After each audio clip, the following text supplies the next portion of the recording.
নমস্কার বন্ধুরা, আমি সহেলি অলৌকিক জোনের আসরে তোমাদের আরও একবার স্বাগত জানাচ্ছি। বন্ধুরা, আজ অলৌকিক জোনের আসরে ঘটনা শেয়ার করে নিয়েছেন লাবণী সরকার।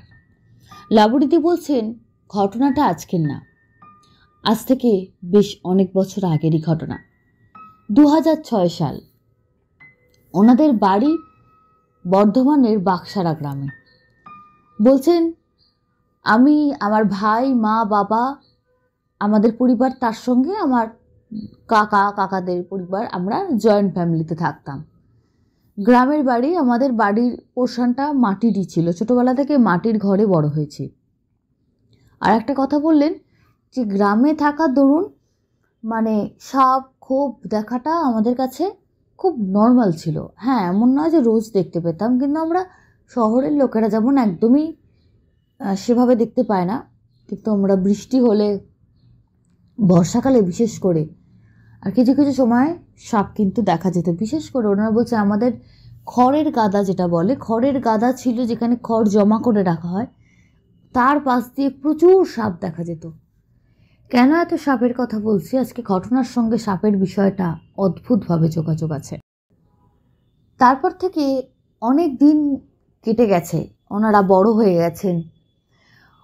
বেশ সে বছরটা উনি মাধ্যমিক পরীক্ষা দেবেন 2006 সালে। আর ভাই তখন পড়তো, ওনার ভাই ক্লাস 8-এ। বলছে ছোটো থেকেই ভাই খুব দুষ্টু ছিল কোথায়, আর তার সঙ্গে দুষ্টুমির সঙ্গে ওর খুব সমাজসেবার ব্যাপার ছিল, বিশেষ করে পশু পাখি। কোথায় কোন একটা কুকুরের হয়তো পায়ে চোট লেগেছে, তাকে সেবা করা, শুশ্রূষা করা, যে গ্রামে থাকতে গিয়ে যতটুকু সম্ভব করা। এমনকি বাবাকে দিয়ে জোর করে তাকে ডাক্তারও দেখাতে নিয়ে যেত। কারুর বাড়িতে গরুকে দেখছে না, রাস্তায় ছেড়ে দিয়েছে, ও বলতো বাবা বাড়িতে নিয়ে এসো। তো এরকম প্রচুর ওর ছোটোবেলা থেকে এসবের মধ্যে ওর ঝোঁক ছিল। আমরা সবাই পশু পাখি বাড়িতে ভালোবাসতাম, কিন্তু ওর ভালোবাসাটার লেভেল আলাদা ছিল। আমরা ওভাবে ভাবতেই পারতাম না যেভাবে ও ভাবে। প্রায় বলতো যে ওদের কি কষ্ট হয় না, ওদের তো কেউ দেই, আমরা না দেখলে ওদের দেখবে কি। এত সুন্দর ওর চিন্তা ভাবনা ছিল। তবে কিছু বন্ধুদের সঙ্গে ও যে স্কুলে পড়তো, ওখানে মেলামেশা করতে করতে না কোথা থেকে সাপ ধরার একটা শখ হয়েছিল।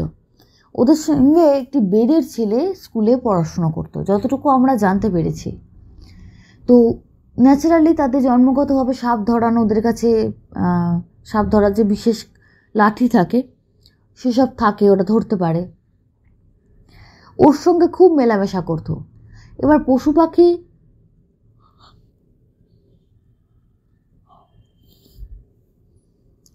পাখি ভালোবাসার সুবাদে এই সাপ ধরার ব্যাপারটা, কোথাও সাপের ডিম পেড়েছে সেগুলোকে একটা নিরাপদ জায়গায় নিয়ে যাওয়া, এই জিনিসগুলোর প্রতি ওর আগ্রহ বাড়তে থাকে। যেদিন থেকে আমার মা জানতে পেরেছে, সেদিন থেকে মা তুমুল অশান্তি করতেন।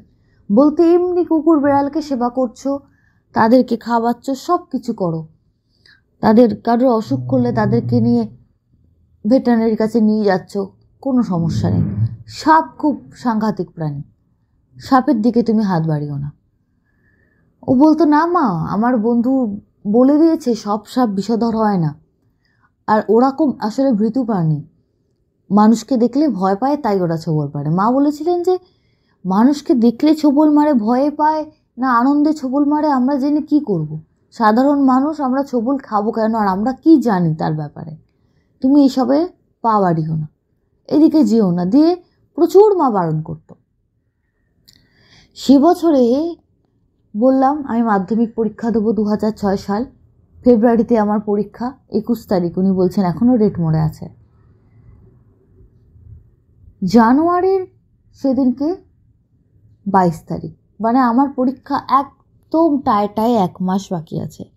সেই বছরটা আমাদের জীবনে, এবং তারপর থেকে গোটা জীবনটা আমাদের ছাড়খাড় হয়ে গেছে। ততদিনে আমাদের মাটির বাড়িটা আমার ছোট কাকাকে দিয়ে আর একটা ফাঁকা জমিতে, আমাদের বাউন্ডারির মধ্যেই ফাঁকা জমিতে আমার বাবা দোতলা পাকা বাড়ি তুলেছেন। সেখানে আমরা, আমার মেজো কাকারা, আমরা একসঙ্গে থাকতাম। আমার ছোটো কাকা ঠাকুরের পুজো করতেন, উনি সন্ন্যাসী মতো, উনি মাটির ঘর ছাড়তে রাজি হননি, বলে আমি মাটির ঘরেতেই থাকবো। একটু জেদি মানুষ ছিলেন। কিন্তু আমার অন্য কাকারা মিলে আমরা উঠে গেছি আমাদের পাকা বাড়িতে। পাকা বাড়ি হয়ে গেছে, শুরু হয়েছিল আমি যখন ক্লাস 8-9-এ পড়ি। আমি যখন 8-9-এ পড়ি উনি বলছেন তখন থেকে পাকা বাড়ির কাজ আস্তে আস্তে বাবা কাকারা মিলে টাকা জমিয়ে শুরু করেছিল। কারণ আমার মায়ের খুব শখ ছিল পাকা বাড়িতে থাকার। গোটা জীবনটাই মাটির বাড়িতেই কেটেছে ওনার, অর্ধেকটা জীবন বলতে গেলে। এত সুন্দর বাড়ি, গ্রামেতে সবাই প্রশংসা করলো যে কি সুন্দর বাড়ি করেছো। একটা জঙ্গল মতো ছিল যে জায়গাটাকে পরিষ্কার করে কেটে ছেটে নতুন করে একদম ভিত থেকে দোতলা বাড়ি বানানো, এবং একবারে দোতলা করা হয়েছিল যেহেতু আমরা এতজন মিলে থাকবো। তার মধ্যে বেসিন লাগানো থেকে যাবতীয় শহরের সুযোগ সুবিধা ওই বাড়িতে করা হয়েছিল। তবে মাটির বাড়ি আমাদেরকে ভাঙতে নেই, মাটির বাড়ি যেমন কাজ তেমনই ছিল। পড়াশুনো করছিলাম তখন সকাল 10টা-11টা বাজে, শীতকাল, রোদে বসে পড়াশুনো করছিলাম। ভাইও তার আগে আমার পাশে বসেই পড়াশুনো করছিল। পড়াশুনোর থেকে বেশিও এটা ওটা উল্টোপাল্টা কাজ বেশি করত। কিছু না হলে মাদুর ছিঁড়ে ছিঁড়ে কাঠিগুলো জড়ো করা থেকে আরম্ভ করে যত রাজ্যের কাজ যেগুলোতে মানুষের মাইন্ড ডিস্ট্রাক্ট হয় আর কি, সেগুলোও করে যেত। তা আমি কিছুক্ষণ ওকে বললাম যে তুই এইসব করিস না, আমার পড়ায় মন বসছে না, খুটখুট খুটখুট আওয়াজ করছিস। ও কিছুক্ষণ বসে বলল আমার পড়া হয়ে গেছে, উঠে পড়লো। তারপরে একবার জল খাবার খেয়ে নিলে ওনার নাকি আর পড়তে মন বসে না। তারপর বন্ধু এসে ডাকলো, গ্রামেরই আমাদের। ব্যাস, আমাদের যে মাটির যে ঘরের যে সাইডটা, যেখানে আমার কাকা, যিনি সন্ন্যাসীর, পুরো সন্ন্যাস ধারণ করেনি কিন্তু উনি সন্ন্যাসীর মতোই জীবনযাপন করেন, পুজো আচ্ছা এবং সাংসারিক কোনো বিষয় উনি থাকেন না। তার ঘরের ওইখানটায় নাকি সাপ বেরিয়েছে। সবাই দেখছে, কেউ বলছে জাত সাপ, কেউ এই। আমিও বইপত্র ভাঁজ করে আমিও ছুটে দেখতে গেলাম, বড় নাকি সাপ বেরিয়েছে। আমার ভাই তো তখন হিরো সেজেছে, আমি সাপ ধরা আমার এই বন্ধুর কাছে শিখেছি, আমি সব জানি, আমি ব্যবস্থা করে দিচ্ছি, তোমরা জাস্ট বসে দেখো, মানে এরকম তার অ্যাটিটিউড। মা তো আমাদের নতুন বাড়ির ছাদে মা লেপ তোষক রোদ্দুরে দিচ্ছিলেন। মা ছাদ থেকে দেখছেন যে ওইখানে গিয়ে যেখানে সাপ বেরিয়েছে ভাই খুব পাকামি করছে। মা উপর থেকে চিৎকার করেন যে তুই এত পাকামি করছিস কেন, উঠে আয় না, আমি গেলে কিন্তু ভালো হবে না, যেমন মায়েরা বলেন আর কি। ও কথা শুনছে না। একেতে ছেলে মানুষ, তার মধ্যে সবাই মিলে সাপটাকে মারতে গেছে, সেটাতে ওর খুব মনে দুঃখ হয়েছে। মা ওর বলছে না, প্রাণীকে কোনো রকম কষ্ট দেওয়া যাবে না, দাঁড়াও আমি ওকে তুলে নিরাপদ জায়গায় ছেড়ে দিয়ে আসছি। সেটা শুনে আমার সেই কাকা, আমার অন্য কাকারা যারা ছিলেন, বাবা সেদিন বাড়ি ছিলেন না, একটু কাজে শহরে গেছিলেন, তারা সবাই মিলায় একদম তুই যাবি না, দরকার হলে আমরা যারা এগুলো অভ্যেস গ্রামে এগুলো কাজ করে তাদেরকে ডেকে আনছি, একদম সামনে যাবি না, পাকামি করবি না। প্রত্যেকের মুখে একই কথা। তখন ও শুনলো, শুনে সরে এসে আমাদের উঠোনের একটা সাইডে অনেকক্ষণ চুপ করে সবাই মিলে বকাঝকা দিয়েছে অত লোকের সামনে। বেশ মানে লেগেছে বাবুর। ও একটা ছোট টুলের ওপর বসেছিল। তারপর কি ওর মাথায় খেয়াল চাপলো, হঠাৎ করে ও গেল নাকি ওকে কেউ ডাকলো, বলছে সে কথা বলতে পারবো না, কেন আমরা তো জাস্ট দেখছি সাপটা ফস ফস করছে, আবার মাটিতে মানে শুয়ে পড়ছে যেমনভাবে ওরা থাকে, আবার একটুখানি ভয় পেয়ে ফস ফস করছে, মানে দেখবার মতো। তার গায়ের ডিজাইন, এখন কি জাতের সাপ, কি বৃত্তান্ত, সত্যি ভাই থাকলে বলতে পারতো। আমি এত সাপেদের ব্যাপারে এত ডিটেলে আমি জানি না। ও প্রচুর প্রাণী নিয়ে কাজ করতো। আমাদের তখন এটুকু বলে রাখা দরকার, বাড়িতে নতুন কালার টিভি এনেছিলেন বাবা, আর তার সঙ্গে কেবল লাইন নেওয়া হয়েছিল। তখন কেবল লাইন নেওয়া মানে গ্রামের দিকে বেশ আনন্দের ব্যাপার। মানে আমাদের দারিদ্র থেকে আমরা আস্তে আস্তে মানে পরিবারটাকে আমার বাবা কাকারা মিলে দাঁড় করাচ্ছে নাকি, সবাই মিলে বসে ক্রিকেট খেলা দেখা, ফুটবল খেলা দেখা, এইসবের জন্য মায়েরা একটু সন্ধ্যেবেলা টিভিতে কিছু প্রোগ্রাম দেখবেন বলে টিভিটা নেওয়া হয়েছিল, বেশ বড় টিভি। তো অ্যানিমেল প্ল্যানেট চালিয়ে ও যখনই বসতে অ্যানিমেল প্ল্যানেট চালিয়ে বসে থাকতো। ও আর বলতো দেখ দিদি এই প্রাণীটাকে এই বলে এই বলে। দেখুন আজকের মতো এত তো মোবাইল ছিল না, আর আমাদের গ্রামে যে প্রচুর ম্যাগাজিন পাওয়া যেত তা কিন্তু না। ও যে কোথা থেকে এত নলেজ পেত ওই জানে, আমরা অবাক হয়ে শুনতাম ওর কত কিছু ও জানতো। আমার একটা কাকা মজা করে বলতো, তোকে ওইখানে যার ন্যাশনাল জিওগ্রাফির ওখানে কাজ করে, তোকে ওই কাজে পাঠিয়ে দেওয়া হবে বড় হয়ে, তুই বিদেশে গিয়ে থাকবি, মাঝে মাঝে আমরা গিয়ে তোর সঙ্গে জঙ্গলে দেখা করে আসবো, তুই তো একটু জঙ্গলি টাইপের। ও খুব হাসতো আর খুব মজা পেত, বলে হ্যাঁ আমি ওদেরকে নিয়েই কাজ করব। আরও কয়েকটা কথা বলছেন উনি, যে বাঁদর খেলা দেখাতে আসতো বা ভাল্লুক খেলা গ্রামেতে, তাতেও ওর খুব খারাপ লাগতো যে এদেরকে দিয়ে খাটায়, এরা তো কোনো কিছু বলতে পারে না। তারপর সেদিনকে হঠাৎ কি মনে হয়, ও একটা কৌটো নিয়ে, মানে প্লাস্টিকের মুড়ির কৌটোর মতো একটা ছোট কৌটো নিয়ে ও ছুটে যায়, যে আমি সাপটাকে ধরে ঢুকিয়ে দিচ্ছি, যে আসবে সে নিয়ে গিয়ে বাইরে ছেড়ে দেবে, এবং একটুখানি ফুটোও রাখে যাতে সাপটা নিঃশ্বাস নিতে পারে। ওই কৌটোর ঢাকনিটার ওপর নিজেই ফুটো করে দিয়ে ও ছুটে যায় সাপটাকে কৌটো ঢোকাবে। সবাই বারণ করছে, কিন্তু খুব মানে কায়দা করে সাপটাকে ধরে ফেলে লেজের সাইড থেকে। আমার মা বলছে আমার দেখে ঠকঠক করে হাত পা কাঁপছে। যখন দেখেছিলেন উনি ছেলে সরে গিয়ে একটা গাছের গুঁড়ির তলা একটা টুলের মতন কিসের ওপর গিয়ে বসে আছে, দেখে মা আশ্বস্ত হয়ে গেছিলেন। তারপর উনি ওনার ছাদে যা কাজগুলো করছিলেন, জামা কাপড় মেলা, তোষক কম্বল রোদে দেওয়া, সেগুলো উনি নিশ্চিন্তে করতে থাকেন, যে ছেলে তো সরে এসছে, সে যে ঘুরে আবার যাবে এটা ধারণার অতীত। তারপর যে কৌটো নিয়ে যাবে, ও কৌটোর ওই ঢাকনাটার ওপর ফুটো করছিল, এত কিছু তো কেউ বুঝতে পারে না।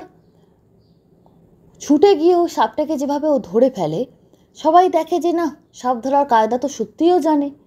অনেকক্ষণ ধরে রেখেছিল এবং কৌটোর মধ্যে ঢোকানোর চেষ্টা করছিল, সাপটা ঢুকেও গেছিল। আমারও ভয় করছে, আমি কিছু বলতে পারছি না, সবাই ইশারা করছে যে কিছু বলিস না, এখন অন্যমনস্ক হয়ে গেলে মুশকিল, ধরে যখন ফেলেছে। তার মধ্যে আমাদের গ্রামের একজনকে হঠাৎ করে বয়স্ক দিদা মতন ছুটে এসে, বাবু তুই কি করেছিস বলতেই একটু অন্যমনস্ক হয়ে যায়, সাপটা ওর হাতে জোরে ছোবল মারে। আমার মা আমরা ওপর থেকে চিৎকার করে উঠি। তারপর আমরা যতটুকু জানি, হাতটা সঙ্গে সঙ্গে বেঁধে দেওয়া, তাকে নিয়ে সদরে নিয়ে যাওয়া, ওখানে অ্যান্টিভেনাম ওকে দেওয়া হয় আমাদের ওখানকার যে সদর হাসপাতালে। অ্যান্টিভেনাম দেওয়ার পর তারপর বলেছিল যে কলকাতার হাসপাতালে নিয়ে চলে যান, তাড়াতাড়ি কাজ হবে, না হলে কিন্তু মুশকিল আছে, কারণ আমাদের এখানে তারপরে যা যা প্রসিডিওর সেগুলোর ব্যবস্থা নেই, এমন একটা প্রাথমিক চিকিৎসা আমরা করে দিয়েছি, এরকম ব্যাপার। তো বাড়িতে তো কান্না কাঠি, বাবা নেই, কাকারা ভাইকে নিয়ে দৌড়াদৌড়ি ছোটাছুটি। কলকাতা শহরের পিজিতে আমার ভাই টানা 5 দিন ভর্তি ছিল, 5 দিন, এবং মনেই হয়নি যে সারবে না, যথেষ্ট ছেলেটা ভালো হয়ে যাচ্ছিল, চিকিৎসাও চলছিল। কিন্তু আমাদের দুর্ভাগ্য কপাল, 5 দিনের দিন শেষ হয়ে 6 দিনের দিন ভাই আমাদের ছেড়ে ভোরবেলায় পিজিতে মারা যায়। আমার বাড়ির তখন কি অবস্থা এটা বলে বোঝানো যাবে না। আর আপনারা যারা শুনছেন শ্রোতা বন্ধুরা, তারা যথেষ্ট কি বলবো ভালো মনের মানুষ, আপনারা বুঝতে পারেন এই পরিবারে এরকম সিচুয়েশনে কি অবস্থা হতে পারে। একটা বাচ্চা ছেলে ক্লাস 8-এ পড়ে, তার দিদির 1 মাস বাদে মাধ্যমিক পরীক্ষা, একটা বাড়ি কত কষ্ট করে সবাই মিলে দাঁড় করিয়ে সবে সুখের মুখ দেখেছে, সেই পরিবারে এরকম বিনা মেঘে বজ্রপাত, আর এরকম একটা সিচুয়েশন। মা চিৎকার করে বলছেন যে হাতটাও কেটে যদি বাদ দিয়ে দিত, ছেলেটুকু আমার থাকতো, আমি সারা জীবন ওকে করে খাওয়াতাম। যদি হাতে, মানে শোকে দুঃখে মা পাগলের মতন বলছিলেন। জানি না হাতটা কেটে ভাইকে বাঁচানো যেত কি না, সেসব সম্পর্কে, মেডিকেল সায়েন্স সম্পর্কে আমার কোনো ধারণা নেই, কিন্তু ওই যে মায়ের মনের বিলাপ, সে তো আর কোনো যুক্তি মানে না। বলছিলেন হাতে যখন কাটলো, ওখান থেকে যখন রক্তের মধ্যে ছড়াচ্ছে, হাতটা দিত কেটে একটা হাত, তবু আমার ছেলেটা তো থাকতো, তবু তো আমাকে মা বলে ডাকতো। আমি ভাবিনি সে বছর কেন আর কোনোদিন আমরা সোজা হয়ে দাঁড়াতে পারবো আমি ভাবতে পারিনি। লেখাপড়া পরীক্ষা মাথায় উঠেছে, এমনকি আমি অ্যাডমিট কার্ড অবধি আনতে যেতে পারিনি। আমার আরেক কাকা মনে জোর করে গিয়ে অ্যাডমিট কার্ড নিয়ে আসেন যে না পরীক্ষাটা দিতে হবে, আর কোনো ইয়ে নেই। ভাইয়ের কাজকর্ম মিটে গেছে, কিন্তু বাড়িতে শোকের পরিবেশ। খাওয়া দাওয়া তো মানে একবেলা যদি রান্না হয়, পরের দিন রান্না হলো না, কেউ একজন এসে খাবার দিয়ে গেল। গোটা বাড়িতে ভালো করে রান্না খাওয়া আমাদের প্রায় 3 মাস বন্ধ ছিল। আর আমার মা আজও সম্পূর্ণভাবে মানসিকভাবে দৃঢ় হতে পারেনি। হ্যাঁ, এখন বলতে পারেন সময়ের পরিস্থিতি মানুষকে আস্তে আস্তে সেই কঠোর শোক হয়তো একটু স্বাভাবিক করে, কিন্তু সন্তান শোক না ওইভাবে যায় না, ও ভেতরে রয়ে যায়। কারোর একটা আমার ভাইয়ের বয়সী ছেলেদের দেখলে আজও আমার মা ডুকরে কেঁদে ওঠেন। কিন্তু ঘটনা শুরু হলো এরপর থেকে। ভাইয়ের মৃত্যুর 3 মাস হয়েছে, আমারও মাধ্যমিক পরীক্ষা হয়ে গেছে। একদিকে শোক, একদিকে পড়া, একদিকে পরীক্ষা। আমি দিশেহারা, আমি যে কী পরীক্ষা দিয়েছি আমি নিজেও জানি না, কী যে লিখতাম আমি জানি না। কিন্তু পরীক্ষা দেওয়ার সময় থেকেই আমার মনে হতো ভাই যেন আমার পাশে বসে আছে পরীক্ষার হলে। একটা বেঞ্চে 2জন করে বসানোর নিয়ম, তাই বসতো। আমার মনে হতো আমার পাশে বসে আছে। সেটা হয়তো বলবেন নিছকই মনে হওয়া, সবে যেহেতু ওরকম একটা ঘটনা ঘটেছে। ভাই মনে হচ্ছে পাশে বসে আছে। এমনকি কোনো একটা কোয়েশ্চেনে যদি মনে হচ্ছে যে এই অ্যান্সারটা আমি তো মনে হচ্ছে পারবো না, সেটা যেন মনে হচ্ছে না, ও পাশ থেকে আমার মনের ভেতর থেকে উত্তরটা বলছে যে দিদি আমি বলছি তুই লিখতে থাক। আমি সত্যিই লিখেছিলাম। আমি যে কটা কোয়েশ্চেন অ্যাটেন্ড করেছি লিখেছি, এমন কিছু কোয়েশ্চেন আমি পড়তে পারিনি, ও আমাকে মনের ভেতর থেকে বলেছে আমি লিখেছি। আমি জানি না কতটা বিশ্বাসযোগ্য কথা বলছি আজকে 2025 সালে দাঁড়িয়ে, কিন্তু আমার মার্কশিট যদি সত্যি হয়, আমি যদি মাধ্যমিক পাস করে থাকি সে বছরে, যদি সেটা সত্যি হয়, তাহলে আমার ভাই যে আমার ভেতর থেকে প্রশ্নের উত্তর বলে দিচ্ছিল এটাও সত্যি।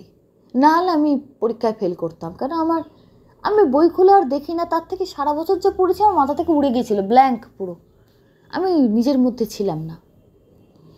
তারপর আস্তে আস্তে আস্তে আস্তে এটা বাড়িতে এসে বলেছিলাম, সবাই বলেছিল যে বাড়িতে সবে সবে গেছে, এখন তো তার আত্মাটা থাকবে, বা এরকম বলছিল। কালা অসুখ অবধি ছেলেটা অকালে, সারাদিন ওরই আলোচনা, ও কি ভালোবাসতো, ও কি খেত। মা মাঝে মাঝে কী করতেন, এখানে একটা জিনিস, মা না ও নেই সেটা না মা মানতে চাইতেন না, এবং মাকে শহরে সাইকিয়াট্রিস্ট দেখানো হয়েছিল। মা পাগলের মতন, মানে বলা উচিত না, এক একটা সময় মা জামা কাপড়ের হয়তো ঠিকভাবে পরতে পারছিলেন না, ওই অবস্থায় ছুটে দৌড়ে খামারে চলে যাচ্ছেন কখনো এখানে। এবার বাড়িতে সবসময় তো মেয়েরা থাকেন না, পুরুষ মানুষেরাও থাকেন, তারা অস্বস্তিতে পড়ে যাচ্ছেন। বুঝতে পারছে সন্তানহারা মাকেও খারাপভাবে নেয়নি, কিন্তু মাকে রাখা যাচ্ছিল না বাড়িতে। তারপর মাকে বাধ্য হয়ে সাইকিয়াট্রিস্ট দেখানো হয়।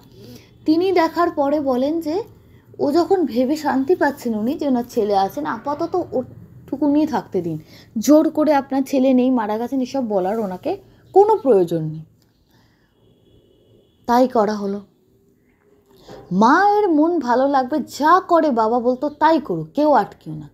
মা প্রতিদিন দুপুরবেলা ভাই যে থালাটায় ভাত খেত, সেই ভাতটা তরকারি মেখে বাঁশবাগানের কাছে গিয়ে, আমাদের বাড়ির পেছনে বিশাল বড় বাঁশবাগান, সেখানে গিয়ে আমার মা থালাটা নিয়ে বসতো, এবং বসে বাবু খাবি, বাবু খাবি, বাবু খাবি বলে যেমনভাবে কথা বলতো, বাড়িতে যখন ভাই ছিল আর কি, তেমনভাবে কথা বলে বলে মা ভাইকে খাইয়ে দিতেন। ভাই খেত কি না খেত না আমরা কেউ জানি না, কারণ ওই সময় আমরা আর কেউ যেতাম না। বলে তো যে বিদেহী আত্মাকে খাবার দিলে পেছন ফিরে চলে আসতে হয়, কোনোদিন দাঁড়িয়ে থাকতে নেই। তো মা যখন ওটা ভেবে আনন্দ পাচ্ছেন যে তার ছেলে এসে খাচ্ছে, ওই সময় আর কেউ দাঁড়াতো না। খাবারটা দিয়ে সবাই চলে আসতো আর মা ওইভাবে বসে থাকতো। তারপরে মা যখন থালাটা আনতো, মানে এঁঠো থালা যেমন হয় তেমন, এবার সবাই ভাবতো থালা নিয়ে গেছে, হয়তো ভাতটা ওকে খাওয়াবো বলে হয়তো ওখানেই মাটিতে ফেলছে, এবার বিড়াল কুকুর আছে কেউ এসে খেয়ে যাচ্ছে। এটা নিয়েও কেউ অবাক হয়নি, এবং কারোর মাথায় স্ট্রাইক করেনি কুকুর বিড়ালও তো পরিষ্কার করে খাবে না। বাঁশবাগানে আমরা দিনে 5 বার যাচ্ছে, ওর পাশ দিয়েই আমাদের খামারে যাবার রাস্তা। তাহলে একটা ভাতের টুকরো নেই, কোথাও কিছু পড়ে নেই, এবং প্রতিদিন উনি খাওয়াচ্ছেন, কোথাও কোনো নোংরা নেই, একদম বাঁশবাগান ঝকঝক করছে। কারোর মাথায় আসেনি সেটা কী করে সম্ভব। তাহলে কি ওই বাঁশবাগানের পাশের যে ছোটো ডোবাটা, ওই ডোবায় উনি ভাতটা ফেলে দিয়ে চলে আসেন। তো 2-1 দিন বাদে না আমার প্রথম স্ট্রাইক হয়েছে যে মা যে ভাত খাওয়ায়। বাবাকে বললাম, বাবা বললো ওর মাথার তো ঠিক নেই মা, হয়তো দেখ পুকুরের জলে ভাত ফেলে দিয়ে আসছে, তা ফেলুক, শান্তি যদি তাতেই শান্তি পাও তাই পাক। আমি বললাম না বাবা, শান্তির জন্য না, ভাতটা যাচ্ছে কোথায়? বাবা বললো তুই আর ভাত নিয়ে পড়িস না, তো হয়তো আসছে কোনো কুকুর বিড়াল বা কাক পায়রায় খেয়ে যাচ্ছে। কথার ভাবে বাবা হালকা করে নিয়েছিল। আমি একদিন মায়ের পেছনে গিয়ে ভাবলাম আজকে আমি দাঁড়িয়ে থাকবো। আমি কিছুক্ষণ দাঁড়িয়েছিলাম, মা বলছে তুই আছিস বলে ভাই আসছে না, যা চলে যা। আমি বলছি কেন, আমরা তো একসঙ্গে ভাত খেতাম, তো ভাই যদি ভাত খাবে ভাইকে ঘরে এনে ভাত দাও না, তুই বাঁশবাগানে ভাত দিচ্ছ কেন? ভাইয়ের তো খারাপ লাগছে। কারণ আমার ভয় হতো ভাই সাপের কামড়ে মারা গেছে। বাঁশবাগানে মা ওই আনকা জায়গায় বসে থাকে, মায়ের মাথার ঠিক নেই, মা কী বলে কী করে মা নিজেও জানে না। মাকে যদি এরকম কোনো বিষধর কেউ এসে করে, মানে একটা ঘটনা ঘটার পর না সব সময় আতঙ্কেই থাকতাম। আর সবসময় একটা দড়িতে পা দিলেও মনে হতো সাপের ঘাড়ে পা দিচ্ছি। কী যে ভয় চেপে ধরে বসেছিল আমি বলে বোঝাতে পারবো না। মায়ের সেদিনকে আমার কথাটা খুব পছন্দ হলো। হ্যাঁ, আমাকে বলতো শোনা মা, আমার মা গত বছর মারা গেছেন 2024-এ। বলতে হ্যাঁ শোনা মা, তুই তো ঠিক বলছিস, হতে পারে তো হাই জন্য তোর ভাই রোগা হয়ে যাচ্ছে, ভালো করে খাচ্ছে না জানিস, ভালো করে খাচ্ছে না। তখনও মা বলছে বলুক বলে মাকে নিয়ে ঘরে চলে এলাম। তারপর থেকে আমাদের দাওয়ার সাইডে বসে মা রোজ ভাইকে ভাতের কথা বলা হতো। অদ্ভুত ব্যাপার, আমার যখন ভাইকে খাওয়াবো করে মা বসতো, ওই সাইডটা মা কাউকে থাকতে দিত না, যে তোমরা চলে যাও, আমার ছেলে খাবে, আমরা সবাই চলে যেতাম, থাক। আর ঠিক ঘুরে এসে যখন কেউ কাকিমারা এলো বা আমার বাড়িতে যিনি ঘর মুছতেন তিনি কয়েকদিন বলছেন যে থালাটা ভাত কিন্তু সত্যি থাকছেন না, বৌদির এখন মাথার ঠিক নেই, ও গিয়ে কোনো জায়গায় গিয়ে ভাত ফেলে দেবে, আর ওর এমন মানসিক অবস্থা, ও ছেলের মুখের ভাত কুকুর বিড়ালকে দেবে না, কেন ও এখন যেমন মানসিক অবস্থায় আছে, ভাত কেউ না কেউ খাচ্ছে, থালা একেবারে পরিষ্কার। আর আরও একটা জিনিস লক্ষ্য করা গেল, যেদিন ভাইয়ের পছন্দের রান্নাগুলো হতো সেদিন থালা পরিষ্কার, যেদিনকে মোটামুটি ও পছন্দ করে না মা জোর করে খাওয়াতো তেমন রান্নাগুলো হতো, সেদিনকে থালায় কিন্তু খাবার একটু আধটু পড়ে থাকতো। এই ব্যাপারটাও সবার স্ট্রাইক করে, এবং সরাসরি কেউ খাবার উঠে যেতে আমরা দেখছি না, এদিকে সামনে দাঁড়াতে গেলে মা দাঁড়াতে দেয় না, মানে কিন্তু প্রত্যেকের মনে প্রশ্ন যে খাবারটা যাচ্ছে কোথায়, কে খেয়ে যাচ্ছে। এটা থেকে তো শুরু হয়। আমরা একটা সময় পর বুঝতে পারি যে সত্যি মায়ের ডাকাতে বা ভাইও তো শান্তি পায়নি, মাকে ছেড়ে কোনদিন কোথাও থাকেনি, মৃত্যুর পরে সেখানেও যে মাকে ছেড়ে থাকতে ওর ভালো লাগবে সেটা তো স্বাভাবিক নয়। ও হয়তো মায়ের টানে মায়ের কাছে আসছে, আর মায়ের অত কান্না কষ্ট ও সহ্য করতে পারছে না। মাকে খুব ভালোবাসতো, আমিও ভালোবাসতাম, কিন্তু ভাইয়ের প্রাণ ছিল মা, সবাই বুঝতে পারতো। এবং বাড়ির পরিবেশ আস্তে বাড়ির পরিবেশ ভারী হতে শুরু করে। প্রতিদিন বাড়ির পরিবেশ আস্তে প্রতিদিন যখন মনে হতো কিছু না কিছু ঘটছে, প্রত্যেকটা সময় কেউ যেন মনে হতো হেঁটে দুপ করে চলে গেল, আর কেউ হেঁটে বললে ভুল কথা বলাবে। আমার ভাইয়ের হাঁটা চলা সমস্ত কিছু আমাদের নক্ষদর্পণে। একদিন দেখি আমাদের গ্রামের বাড়িতে না কুলুঙ্গির সিস্টেম আছে। কুলুঙ্গি বলতে দেয়ালে একটা ছোট মানে বক্সের মতো, আজকে দিনে হয়তো বক্স বলাটা ভালো হবে, কোনো কাজ বসানো থাকতো না, সেখানে মানুষের প্রয়োজনীয় জিনিসপত্র রাখতো। সেখানে ভাইয়ের ব্যবহারের লাট্টুটা ওভাবেই তো পড়ে আছে, ওর একটা কুলুঙ্গিতে শুধু ওর খেলনা রেখেছিল, কোথায় গুলতি, কোথায় লাট্টু, কোথায় ঘুড়ির লাটাই ফাটাই, এসব ওর জিনিস। আর ও চলে যাওয়ার পর ওখানে কেউ হাত দেয়নি, ধুলো পড়ুক যাই পড়ুক, যেন ও যেভাবে রেখে গেছে ওর হাতের স্পর্শটা যেন নষ্ট না হয়, তার জন্য আমরা কেউ ওখানে হাত দিইনি। একদিন নাকি লাট্টুটা হাওয়া নেই বাতাস নেই বেশ ভেতর দিকে ছিল, ড্রপ খেতে খেতে মাটিতে পড়লো, ওটা এমনভাবে মাটিতে পুরো স্পিন করছে যেন মনে হচ্ছে কেউ ওটাকে নিয়ে খেলছে। আর এটা আমাদের বাড়ির সবার চোখের সামনে হয়েছে। এবং সত্যি কথা, সেদিন সবার বাড়িতে আর কি গায়ে কাঁটা দিয়ে উঠেছে। খাবার নিয়ে হচ্ছিল, বাড়ির পরিবেশ ভারী হচ্ছে, কিন্তু ওই লাট্টুর বিষয়টা, মানে তারপর লাট্টুটা গড়াতে সিঁড়ি যখন ঠক ঠক ঠক ঠক করে নামছে, মানে নামতে একদম দাওয়া দিয়ে নামতে একেবারে ঘুরতে একটা গাছের ফাঁকে গিয়ে থামলো। পরিষ্কার মনে হলো কেউ একজন খেলতে ওটাকে ড্রপ করে, যেমন আমরা বলকে ড্রপ করি না, ওভাবে কেউ খেলতে নামছে। একদিন দেখি ছাতে ভাইয়ের ঘুড়ি, ছাতে ছিল না, ছাদ পুরো পরিষ্কার ছিল, একটা দিকে আমাদের সুপুরি টুপুরি ওগুলো মানে রোদে দেওয়া হয়েছে, আর একদিকে ঘুড়িটা পড়ে আছে। কিন্তু ঘুড়ি কোথা থেকে এলো এখন কেউ বলতে পারেন যে অন্য কারোর বাড়ির বাচ্চা ঘুড়ি উড়িয়েছে, কেটে এসে পড়েছে, হয়তো ছাতে পড়তেই পারে। ঘুড়িটা এমনভাবে সুতো নেই কিছু নেই, একটা ছোটো সুতো লাগানো, কিন্তু কেউ তো ধরছে না, হাওয়া আছে কিন্তু তেমন হাওয়ার তীব্রতা নেই, সাইক্লোনের মতো ঘুরে আপনি উড়বে। সেই ঘুড়ি, এটা আমার বাড়িতে যিনি দিদি বলতাম, যিনি ঘর মুছতেন, উনি আমাদের জমিতে কাজও করতেন, তিনি বললেন পরিষ্কার দেখছেন আমরা দুজনেই ঘুড়ি ফট ফট ফট ফট ফট ফট, প্রথমবার ঘুড়ি যখন ওড়ানোর জন্য যেভাবে ওড়ে এভাবে যেন টেনে তোলা হচ্ছে, বলে চোখের সামনে এগুলো আমাদের দেখা, কোনো বানানো গাঁজাখুরি গল্প নয়, চোখের সামনে সবার যা হয়েছে সব কিছু দিনের বেলায় হয়েছে। রাতের বেলায় কিন্তু তেমন কোনো সমস্যা আমরা পাইনি। এই জিনিসটা মেনশন করা খুব দরকার, কেন আমার ভাই না খুব ভীতু ছিল, সারাদিন এত বেশি মানে সাহসী হয়ে বেড়াতো।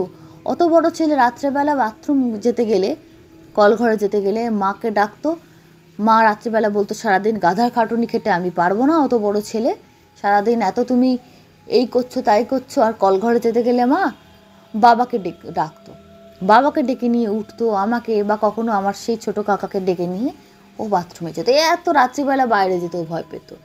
ওর যে কী ছিল, রাত্রি 10টা বাজলো মানে ও আর বেরোবে না, যার জন্য রাত্রে জল কম খেত যাতে উঠতে না হয়, যার জন্য কোনো দিন রাত্রে আমরা কোনো রকম, অনেকে আমরা বাথরুমে গেছি গরমকালে দাওয়ায় বসে, অনেকে বসে থেকেছে, কোনো দিন রাত্রিবেলা কেউ কিচ্ছু ফেস করেনি। ও কিন্তু আমাদের বাড়ির কারোর কোনো ক্ষতি করেনি, বরং উপকার করে গেছে।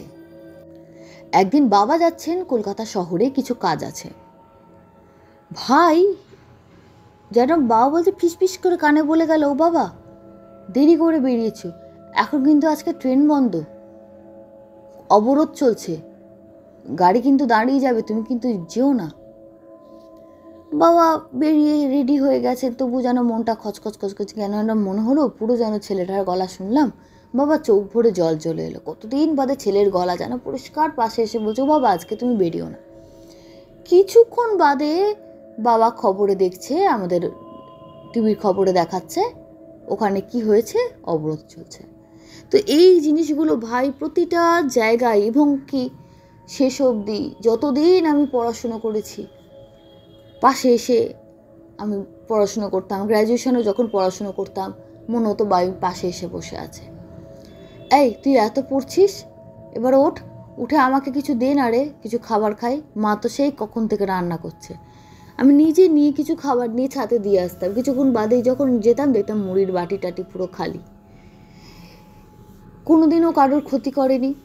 তারপরে আমার মেজো কাকার ছেলেরা হয়েছে, বাচ্চা হয়েছে বাড়িতে, কোনো দিন কেউ বলতে পারবে না যে কারোর ওপর কোনো হাওয়া বাতাস লেগেছে বা কিছু। কিন্তু বাড়িতে ভাইয়ের উপস্থিতি, আজকেও যদি কেউ আমার বাড়িতে যান, আজও হয়তো আগের মতন অতটা নেই, কেন আমি আপনাদের বিভিন্ন ঘটনা শুনি অনেক দিন বাদে নাকি আত্মা আস্তে আস্তে সম্পৃক্ত হয়ে যায়, অন্য স্তরে চলে যায়। কিন্তু আমার যখন বিয়ের সম্বন্ধ হচ্ছিল, তখনও 2-3টে সম্বন্ধ কিন্তু আমার ভাই কাটিয়ে দিয়েছে। ও স্বপ্নে এসে বাবাকে বলে যেত, বাবা এটা ভালো হবে না, এই বাড়িতে এটা প্রবলেম আছে, বাবা এই ছেলেটা মিথ্যা কথা বলছে, এত টাকা পায় না, চাকরি করে না, ও অন্য চাকরি করে, ও তোমাকে মিথ্যা কথা বলছে, বা এই বাড়িতে বলতে এই বাড়ির শাশুড়ি ভালো হবে না, কিন্তু বাবা এখানে দিদির বিয়ে দিও না। টোটাল আমার বিয়ের গাইডেন্সটা ও, ঘটকের কাজ ও করেছে, পুরোটা ও করেছে।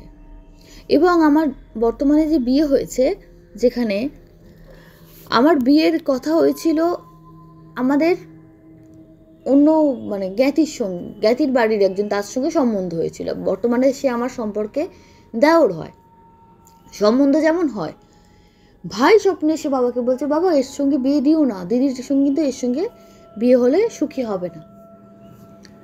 তুমি ওই বাড়ির যে আরেকটি ছেলে আছে না, তুমি নিজে থেকে যেচে তার বাবা মাকে কথা বলো যদি তারা বিয়ে দিতে চায়। বাবা সেবারে খুব লজ্জায় পড়ে গেছে, বলছি এভাবে তো বলা যায় না। একটা বাড়ির বা বংশের একটি ছেলের সঙ্গে সম্বন্ধ হচ্ছে, কথা চলছে, ফাইনাল কিছু হয়নি, সেখানে তাদেরকে না বলে তাদেরই বাড়ির বংশে আর একটা ছেলেকে বলা যায় যে আপনার ছেলের সঙ্গে আমার মেয়ের বিয়ে দিন? এটা তো বাস্তবে তো অসম্ভব। বাবা বলছে, ছেলে এতদিন যা বলেছে সব তো সত্যি হয়েছে, কিন্তু এটা আমি কি করে করবো? রোজ এসে বাবাকে স্বপ্নে বলছে, বাবা তুমি ওই ছেলেটাকে দেখো, ওর সঙ্গে বিয়ে দাও, এর সঙ্গে বিয়ে দিও না, কিন্তু দিদি কিন্তু ভালো থাকবে না, দিদির কিন্তু বিয়ে সুখের হবে না, তুমি এটা দিও না, তার থেকে বরং দিদি বাড়িতে আছে থাক, তুমি কিন্তু দিও না। এই বলতে বলতে বলতে বলতে একদিন বাবা বাধ্য হয়ে লজ্জার মাথা খেয়ে আর কি, আমার এখন যিনি শাশুড়ি মা, তাকে কথা বলতে বলতে যে আপনার ছেলের বিয়ে দেবেন না? বলছে যে হ্যাঁ ছেলের তো দেবো, একটু ছেলে দাঁড়াক, সবে চাকরি পেয়েছে, তখন আমার স্বামী সবে চাকরি পেয়েছে, আর কটা বছর দাঁড়াক, একজনের দায়িত্ব নেবে, সেভাবে তো ছেলেকে যোগ্য হতে হবে। তো এমনই কথাবার্তা চলছিল। তখনই যা আমার দেওর, তখন আমার দেওর, এখন দেওর, তখন দেওর ছিল না, তখন ওর সঙ্গে সম্বন্ধটা কাটাবে কি করে বাবা? বাবা তখন কুষ্ঠির কথাটা নিজে থেকে বলেছিল যে বাবা কুষ্ঠিটা মেলানো হোক। তো কুষ্ঠি মেলাতে গিয়ে দেখা গেল যে ছেলে মাঙ্গলিক, আমি মাঙ্গলিক নই, তো যিনি কুষ্টি মেলালেন তিনি বললেন মাঙ্গলিকের সঙ্গে মাঙ্গলিকের বিয়ে হলে ভালো হয়, অমাঙ্গলিক বিয়ে হলে বিয়ে সুখের না হতে পারে, এবং কিছু কিছু ক্ষেত্রে তো বিবাহ বিচ্ছেদ অবধি হয়। তো ব্যাস সেই ওখানে আমার বিয়ে কেটে গেল। এবং বিয়ে কেটে যাওয়ার পর বাবা বলল আপনাদের পরিবার এত ভালো লাগলো। তো তখন কিভাবে আমার শাশুড়ি মারাও রাজি হয়ে যান এবং আমার বিয়ে হয়ে যায়। তো তারপর বিয়ে হয়ে গেছে, যেদিন আমি শ্বশুরবাড়িতে চলে এসেছি, সেদিন রাতে ভাই রাত্রে স্বপ্ন দিয়েছে বাবাকে, সেই লাস্ট। তারপর থেকে ভাই কিন্তু যেন ওর একটা দায়িত্ব ছিল বাবার মতো আমার বিয়ে দিয়ে দেওয়ার আর কি। বাবাকে বলেছিল, বাবা তুমি ভাবছিলে কেন, আমি তো ওই পাশের গাছে বসে দিদির বিয়েটা পুরো দেখলাম, তুমি আমাকে দেখতে পাওনি, আমাকে তো তোমায় ভালো জামা কাপড়ও কিনে দিতে হলো না, কেমন তোমার টাকা বেঁচে গেল বলো বাবা? আমি বেঁচে থাকলে কিন্তু এটা নিতাম, ওটা নিতাম, ভালো জামা নিতাম, দিদির বিয়ে বলে কথা। বাবা ঘুমের ঘোরেই কাঁদছেন। বাবার জোরে জোরে ডুকরে কান্না দেখে তখন বাড়িতে তো আত্মীয়রা ছিল, তারা ছুটে এসে, মা অন্য ঘরে ছিলেন, ছুটে এসে যে বাবার সেই নিঃশ্বাস বন্ধ হয়ে যাওয়ার মতো জোগাড়, বাবাকে জল টল দিয়ে ঠিক করা হলো। সবাই ভেবেছে মেয়ের চলে গেছেন, তারপরে সবাই তো জানেন ভাইয়ের বিষয়টা।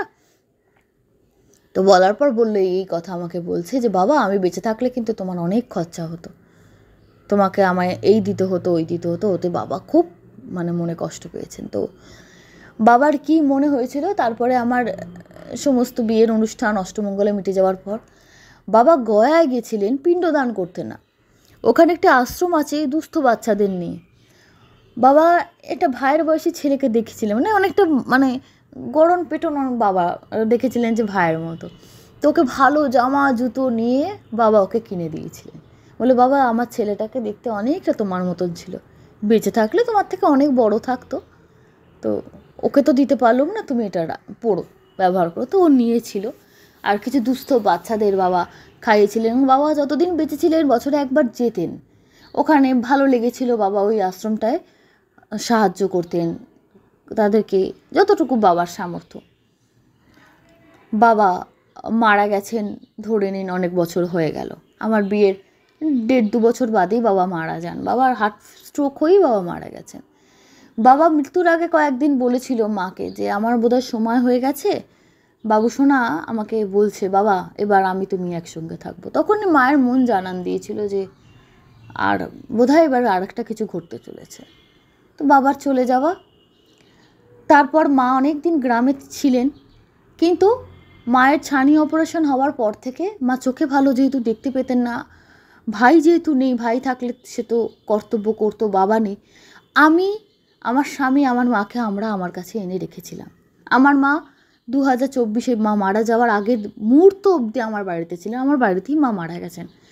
মাকে হাসপাতালে নিয়ে যেতে হয়নি, বুকে সর্দি জমেছিল, চিকিৎসা চলছিল, কিন্তু স্ট্রোক হয়েছে। যাই হোক, আমার ছেলেকে, আমার প্রথমে মেয়ে সন্তান, তারপর আমার ছেলে যখন হয়, আমার ছেলেকে দেখে মা বলেছিলেন যে আমার বাবু সোনা ফিরে এসছে। ওকে দেখার পর মা বললেন আমি যদি আজকেও মরে যাই আমার আর দুঃখ থাকবে না। বর্তমানে আমার সন্তানদের নিয়ে আছি। 1 বছর হলো আমার মা চলে গেছেন। বলতে গেলে আজ আমার নিজের বলতে কেউ নেই। হ্যাঁ, কাকারা আছেন, গ্রামের বাড়িতে যাওয়া হয়, তবে ছেলেমেয়ের পড়াশুনোর চাপে যাতায়াত একটু কমেছে। এই ছিল ঘটনা। যদি ভালো লাগে শোনাবেন। কি বলবো দিদি, আপনার ঘটনা মন ছুঁয়ে গেল। আমি কিছু ঘটনা থাকে, আমি বারবার বলি, যখন আমি নিজে ন্যারেট করছি আমি সেই সিচুয়েশনটা দেখতে পাই। আপনার বাড়ি, যে বাড়ি আমি হয়তো কখনো দেখিনি, সেই বাড়ির দেয়াল, ছাদ আপনি যেভাবে বর্ণনা দিয়েছেন আমার চোখের সামনে ভেসে উঠল। আপনি বললেন ছাদে সুপুরি রোদে দেওয়া আছে, তো এগুলো যেন চোখের মধ্যে সামনে ভেসে উঠেছিল আমার। কেমন লাগলো বন্ধুরা তোমাদের ঘটনাটা শুনে? এরকমই একটি দুঃখজনক ঘটনা আমার চ্যানেলে আছে, আমি চেষ্টা করব এন্ড স্ক্রিনে দিয়ে দেওয়ার। এরকমই একটি অল্প বয়সী ছেলে মারা যাওয়ার ঘটনা আমি চেষ্টা করব দিয়ে দেওয়ার। তোমরা শুনে জানিও বন্ধুরা কেমন লাগলো। আজ শেষ করছি এখানেই।